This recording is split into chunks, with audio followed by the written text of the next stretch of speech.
A very good morning, class 12. As promised to you people, I am back with organic reasoning questions of your CBSE class 12th for the upcoming board examination. I'll be taking up the previous year paper questions in this particular session.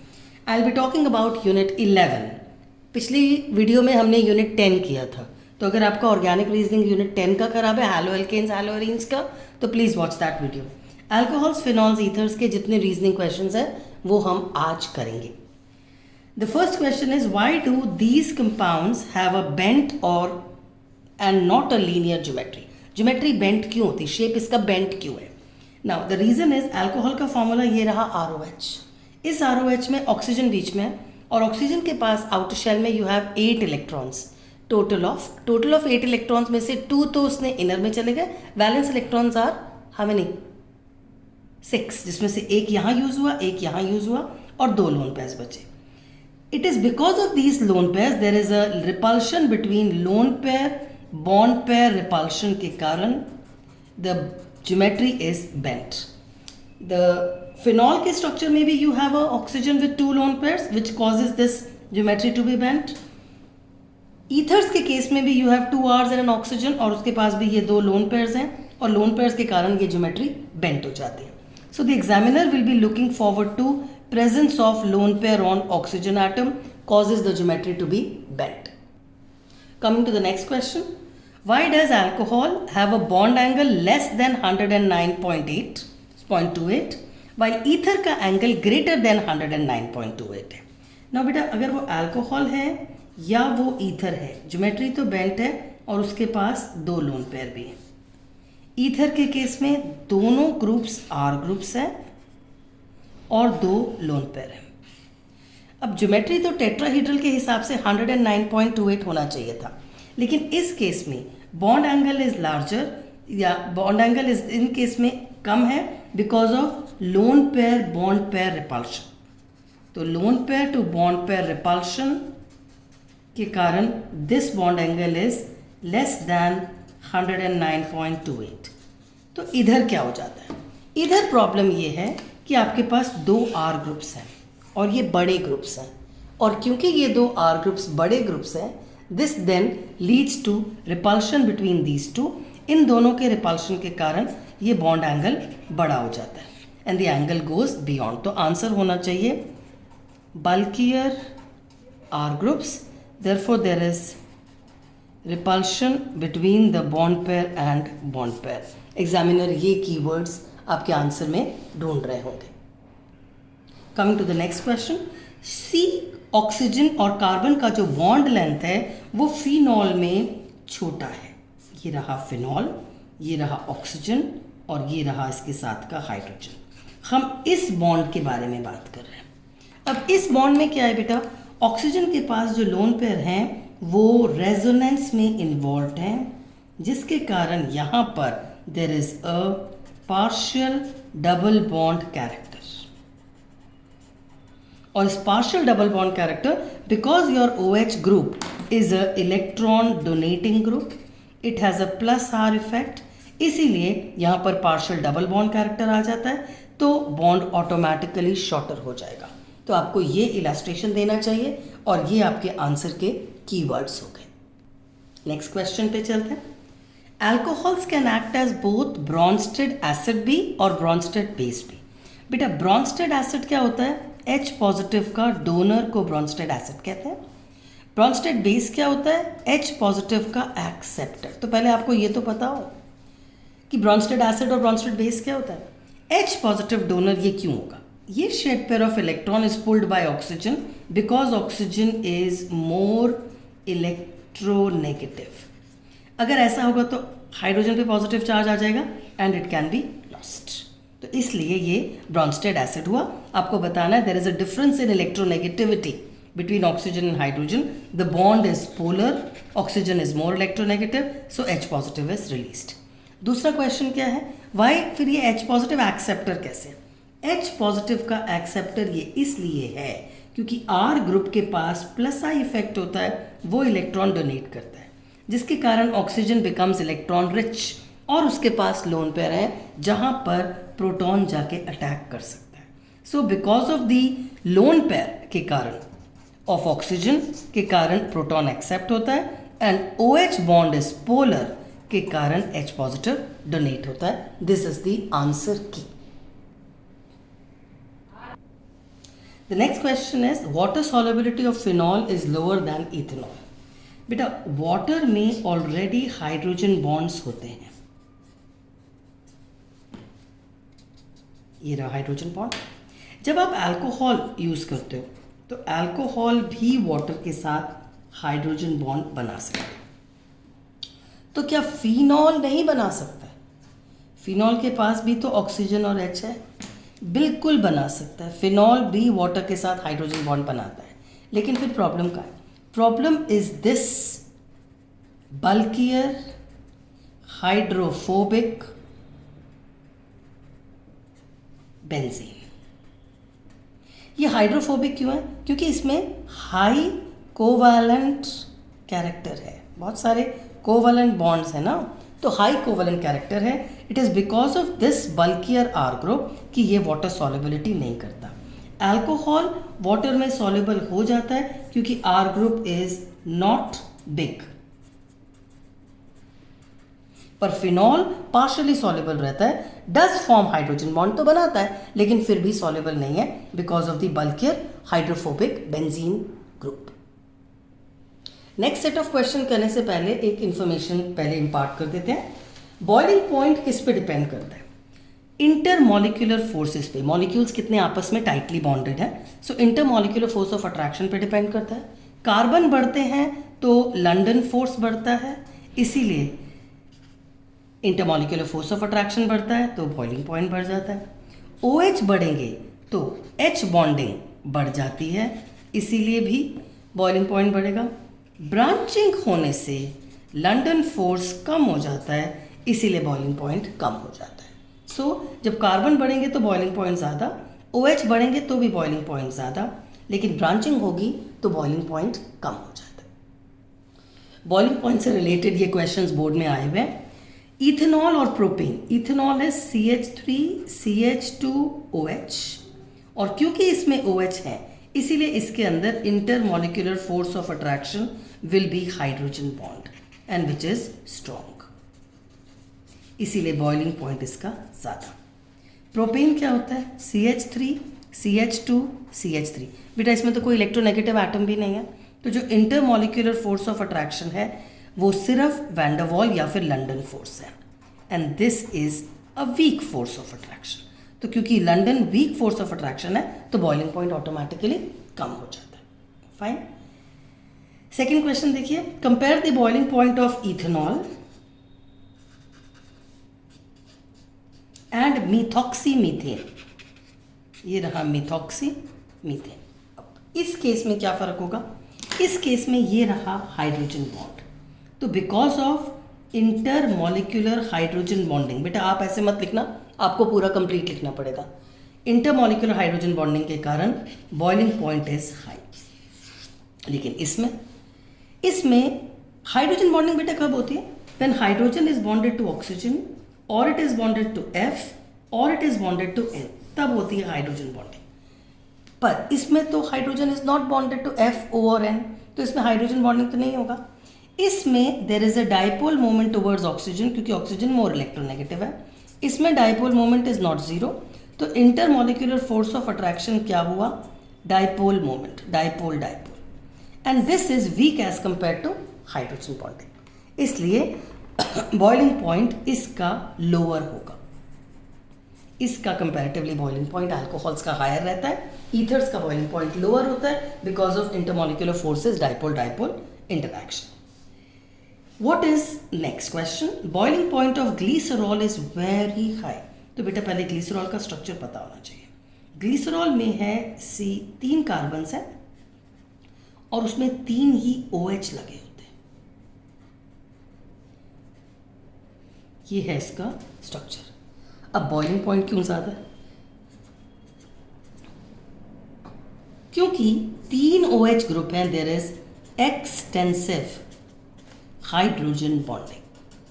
Molecule आपस में tightly bound है, बहुत सारा hydrogen bonding है, इसलिए इसका boiling point बहुत ज़्यादा होगा। इनफैक्ट ये बहुत ज़्यादा विस्कस भी हनी जैसा होता है, only because these molecules are tightly bonded to each other. There is extensive hydrogen bonding due to 3 OH groups is the reason. Therefore your boiling point is directly proportional to intermolecular hydrogen bonding. Fine.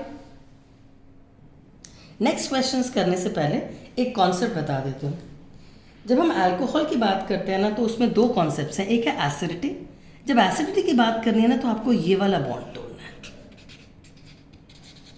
क्योंकि आपको H positive को निकालना है। और दूसरा concept है reactivity. जब हम रिएक्टिविटी की बात करते हैं ना, तो हमको ये वाला बॉन्ड तोड़ना है और आपको OH को निकालना है। तो ये बात क्लियर होनी चाहिए कि रिएक्टिविटी के लिए आपको OH को निकालना है, एसिडिटी के लिए आपको H पॉजिटिव को निकालना है। तो जब आप रिएक्टिविटी की बात करेंगे तो एसिडिटी के लिए फोकस ऑन OH वाला बॉन्ड टूटेगा कि नहीं, और रिएक्टिविटी के लिए फोकस ऑन OH R से अलग होगा या नहीं। ओके, ये भी प्रीवियस ईयर क्वेश्चंस रह चुका है। Explain the reactivity order of 1 degree, 2 degree, 3 degree alcohols. तो ये रहा 1 डिग्री अल्कोहल, ये रहा 2 डिग्री अल्कोहल और ये रहा 3 डिग्री अल्कोहल। क्योंकि क्वेश्चन रिएक्टिविटी का है तो आपका फोकस इस बॉन्ड पे। ऑक्सीजन इलेक्ट्रॉन लेता है और निकल जाता है, यहाँ पर भी ऑक्सीजन इलेक्ट्रॉन लेता है और OH माइनस निकल जाता है। ये इलेक्ट्रॉन ऑक्सीजन खींचेगा और OH माइनस निकल जाएगा। अब रिएक्शन होगा या नहीं, ये किस बात पे डिपेंड करेगा? ये इस बात पे डिपेंड करता है कि इसमें 3 R ग्रुप्स हैं जिनका प्लस I इफेक्ट है। तो these push the electrons towards carbon and it can easily go. Also एक बार OH माइनस निकल गया तो बचेगा क्या? आपके पास जो चीज़ बचती है that is a 3 degree carbocation which is stable. इसीलिए this reaction happens. More plus I effect and the formation of a 3 degree carbocation which is stable. So the order of reactivity for alcohols would be this, और आपको ये ऐसे समझाना पड़ेगा। Fine. इसमें केवल एक ही R ग्रुप है तो केवल एक प्लस I इफेक्ट, इसमें 2 R ग्रुप्स हैं तो यहाँ पे 2 प्लस I इफेक्ट। तो इंडक्टिव इफेक्ट जितना ज़्यादा होगा उतना रिएक्टिविटी ज़्यादा रहेगी। नेक्स्ट क्वेश्चन देखो, compare the acidity order of 1 degree, 2 degree and 3 degree alcohols. तो जैसा कि मैंने कहा था, एसिडिटी के लिए आपको OH वाला बॉन्ड तोड़ना है। ऑक्सीजन इलेक्ट्रॉन खींचे और H पॉजिटिव निकले। ऑक्सीजन इलेक्ट्रॉन अपनी तरफ पुल करेगा being electronegative and H positive will be released. Oxygen will pull electrons towards itself, H positive will release. But problem कहाँ पे है? यहाँ पर ये नहीं होता। क्यों?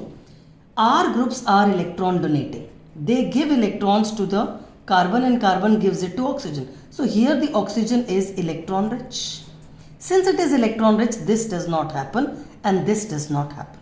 तो अगर एसिडिटी का ऑर्डर पूछेंगे तो आपको ये बताना है कि एसिडिटी का order 1 degree is most acidic and your 3 degree is least acidic because of the 3 plus I effects. Electron rich हो जाता है ऑक्सीजन, उसकी इलेक्ट्रोनेगेटिविटी कम हो जाती है, so this bond becomes less polar.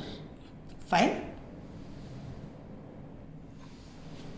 Why does OH attach to benzene promote electrophilic attack at ortho para?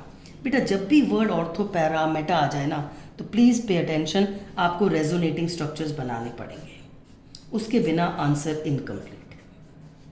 ठीक है, ये रहा आपका बेंजीन का स्ट्रक्चर और with the phenol attach to it. इस केस में अब हमको क्या देखना है कि रिएक्शन कैसे होगा। रिएक्शन करने के लिए you will have lone pairs on oxygen. ये जो लोन पेयर है ना, that is why it promote. So the promotion का रीजन है lone pair on oxygen which is bonded to benzene. ये लोन पेयर यहाँ पे आएगा, ये वाले बॉन्ड को ऐसे तोड़िएगा तो होगा क्या? ये मत भूलना बेटा, आपने लोन पेयर यूज किया है एक, तो प्लस चार्ज आएगा, यहाँ पे डबल बॉन्ड बना देना और उसके बाद यहाँ पे नेगेटिव, क्योंकि यहाँ पे इलेक्ट्रॉन आ गए, यहाँ पे कुछ नहीं हुआ। नेक्स्ट स्ट्रक्चर में क्या करना है? Negative charge will be use for bond formation. ये वाला बॉन्ड टूट के यहाँ आ जाएगा, ऊपर कुछ किया ही नहीं, तो this will stay as it is. Resonating structure complete करिएगा, यहाँ पे नेगेटिव आ जाएगा। आगे आप खुद कंप्लीट कर लेंगे, नहीं तो प्लस R इफेक्ट वाला वीडियो देख सकते हैं अगर आपका रेजोनेटिंग स्ट्रक्चर्स वीक है तो। अब ये बनाने के बाद इट बिकम्स एब्सोल्युटली क्लियर कि you have negative at ortho and para. अगर ऑर्थो एंड पैरा पे नेगेटिव है, therefore ortho and para are electron rich. अगर ये इलेक्ट्रॉन रिच है तो कोई भी इलेक्ट्रॉन सीकिंग आइडेंटिटी यानी इलेक्ट्रोफाइल अगर आएगा और उसको इलेक्ट्रॉन चाहिए तो वो कहाँ जाएगा? ऑर्थो एंड पैरा पे ही तो जाएगा। Am I clear? Second question देखिए, alkoxy group activates. Alkoxy group क्या होता है? ओ आर, ये रहा O और ये रहा R। अब फिर से वही लोन पेयर है। This is electron donating group, there are lone pair on oxygen which are donated onto benzene, so again the resonating structures will need to be drawn, तभी वो क्लियर होगा। ये लोन पेयर यहाँ पे use हुआ, ये वाला बॉन्ड ऐसे टूट गया, तो ये रहा तुम्हारा OR, उसका एक लोन पेयर यूज हुआ है तो पॉजिटिव चार्ज, यहाँ पे डबल बॉन्ड मत भूलना, and then you will draw the resonating structures. ये रहा negative, rest everything is okay. Next structure बनाने के लिए use this electron pair, break this bond.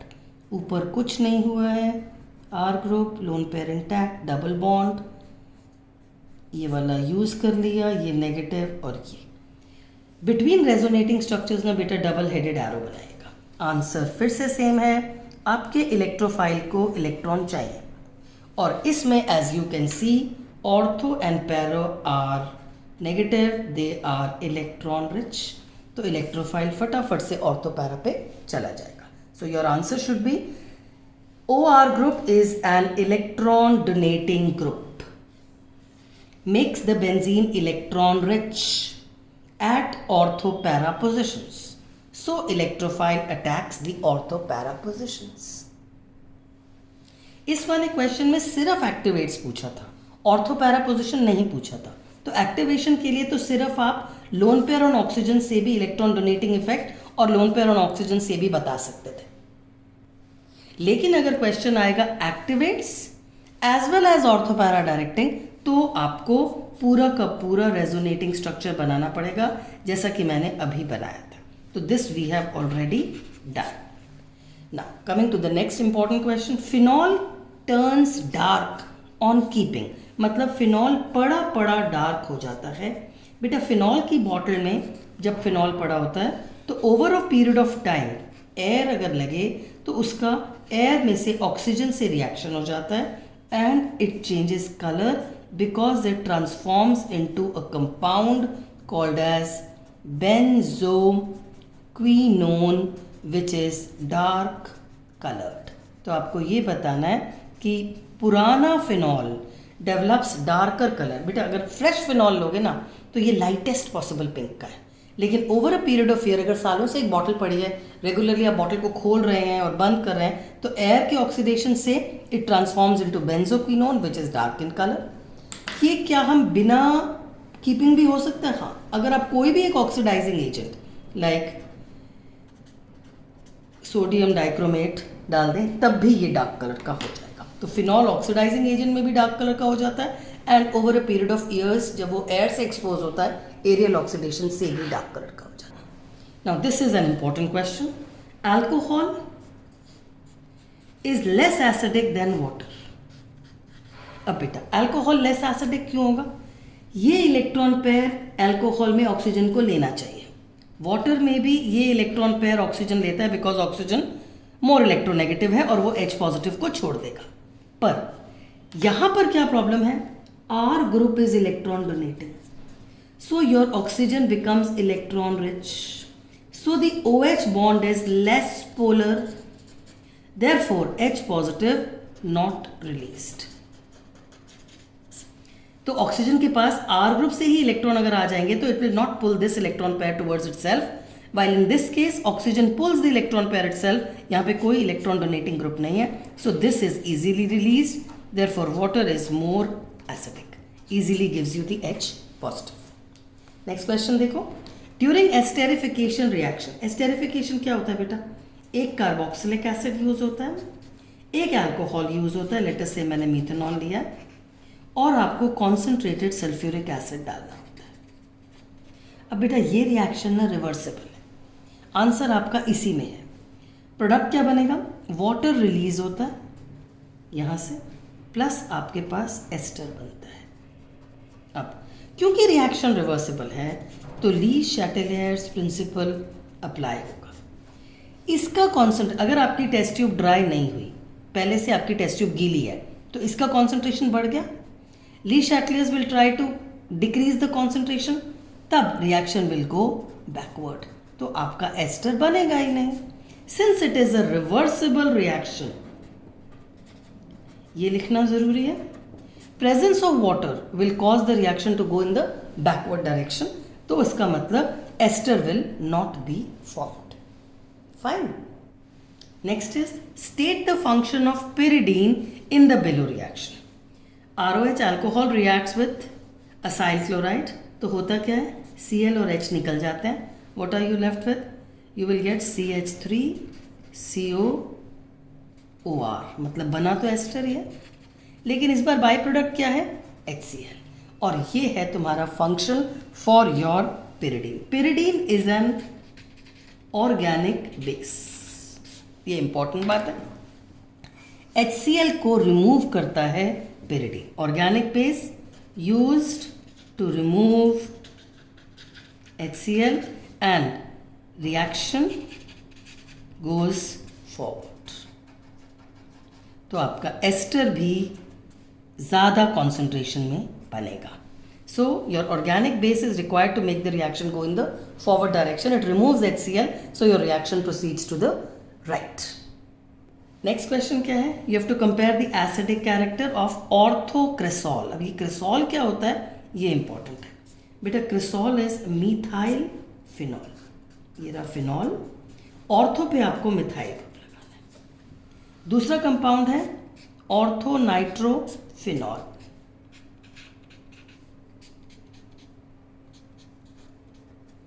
इन दोनों में एसिडिक कैरेक्टर कंपेयर करना है। अब इसमें तो बेटा ये है इलेक्ट्रॉन डोनेटिंग ग्रुप, इसमें ये है इलेक्ट्रॉन विड्रॉइंग ग्रुप। जब ये इलेक्ट्रॉन डोनेट करता है तो ये वाला ऑक्सीजन इज इलेक्ट्रॉन रिच, तो अगर ये इलेक्ट्रॉन रिच है तो H को छोड़ेगा ही नहीं ना, पोलैरिटी कम हो जाती है। OH बॉन्ड लेस पोलर, इस केस में ये इलेक्ट्रॉन विड्रॉइंग ग्रुप है, ये भी इलेक्ट्रॉन विड्रॉइंग ग्रुप है। ऑक्सीजन बिकम्स इलेक्ट्रोनेगेटिव, तो OH बॉन्ड का electron oxygen pulls and you easily release H positive. So your orthonitrophenol is more acidic than your orthocresol. अब इसके लिए एक acidic character of substituted phenols का video available है, you can watch it. मैं इसको description box में डाल दूंगी, पूरा का पूरा प्लेलिस्ट है ऑफ दिस पर्टिकुलर चैप्टर। अगर आपका कोई और कॉन्सेप्ट ज़्यादा वीक है तो आप वहाँ से देख सकते हैं। फाइन, वो मैं एंड में बात करती हूँ। Explain a method to separate mixture of ortho nitrophenol, ये रहा ऑर्थोनाइट्रोफिनॉल, और ये रहा पैरानाइट्रोफिनॉल। बेटा इनमें फ़र्क कहाँ है? इनमें फ़र्क है कि ऑर्थोनाइट्रोफिनॉल में इंट्रा मॉलिक्यूलर हाइड्रोजन बॉन्ड बन जाता है मॉलिक्यूल के अंदर ही, जबकि पैरानाइट्रोफिनॉल में मॉलिक्यूल के अंदर हाइड्रोजन बॉन्ड नहीं बन पाता है क्योंकि ये एक दूसरे से बहुत दूर है। इसमें hydrogen bond in between molecules बनता है, इंटर मॉलिक्यूलर हाइड्रोजन बॉन्डिंग है इसमें इंट्रा मॉलिक्यूलर हाइड्रोजन बॉन्डिंग है। इसका क्या मतलब? इसमें molecules are held together and therefore the boiling point will be high. इसमें molecules are not held together, ये तो अंदर ही बॉन्ड बन के बैठ गया है ना। In between the molecules there is no hydrogen bonding, तो अगर in between the molecules there is no hydrogen bonding तो boiling point has to be low. अब तरीका क्या है? There is a word called as steam distillation. Let us say ये A है और ये B है। अगर आपके पास एक मिक्सचर है A+B का, ठीक है, और इसके अंदर आप स्टीम डाल दो, तो यहां से जो चीज निकलेगी वो स्टीम बाहर भी निकलेगी, प्लस उसके साथ में A कंपोनेंट बाहर आ जाएगा, क्योंकि A component is steam volatile, वो स्टीम के साथ उड़ सकता है क्योंकि उसमें intermolecular force of attraction weak है, it can easily be volatilized. So steam distillation is the process which helps you remove A from B, क्योंकि A में intermolecular force of attraction weak है. Fine. Next, which acid is preferred for ether cleavage. बेटा ether में आपको ये bond तोड़ने के लिए एसिड चाहिए होता है. HX is the acid that you require. अब HX में ऑप्शन क्या है? HF है, HCl है, HBr है और HI है. और सबसे ज़्यादा रिएक्टिव कौन सा होने वाला है? HI, क्योंकि ये बॉन्ड वीक है, आसानी से रिएक्ट करेगा. तो एसिड अगर यूज़ करना है तो it has to be HI because it has a low bond dissociation energy, therefore it is more reactive. This is the last question of this session. Complete and justify the product formation. ये रहा ether. जैसा कि last question में पता लगा HI से react करेगा. अब इस ईथर में बेटा ये भी इलेक्ट्रॉन पुल कर सकता है, ये भी पुल कर सकता है. इन दोनों में से इस बार ये पुल होगा. उससे फ़ायदा क्या होगा? ये जो कार्बोकेटायन बनेगा ये स्टेबल बनेगा. रिएक्शन मैकेनिज्म SN1 हो जाएगा क्योंकि कार्बोकेटायन स्टेबल बना है. तो आपका I माइनस जो है वो यहाँ जाता है. तो जब भी 3 डिग्री R ग्रुप होता है तो मैकेनिज्म इज SN1. जिसका कार्बोकेटायन स्टेबल बनता है वो I को ले लेता है. तो ये रहा एक प्रोडक्ट और साथ में बनेगा मीथेनॉल. इधर आते हैं. यहाँ पे क्या जस्टिफिकेशन है? बेटा ये वाला बॉन्ड तो पार्शियल डबल बॉन्ड कैरेक्टर है ना, because this is an electron donating group. अब यहाँ पे अगर पार्शियल डबल बॉन्ड कैरेक्टर बन गया तो ये बॉन्ड तो टूटेगा ही नहीं, यानी यही टूटेगा. अगर इसको तोड़ना है यानी ये इलेक्ट्रॉन यहाँ जाएंगे तो your oxygen will get a negative charge O minus, और O माइनस पर जाकर I नहीं अटैक कर सकता, H पॉजिटिव अटैक करेगा.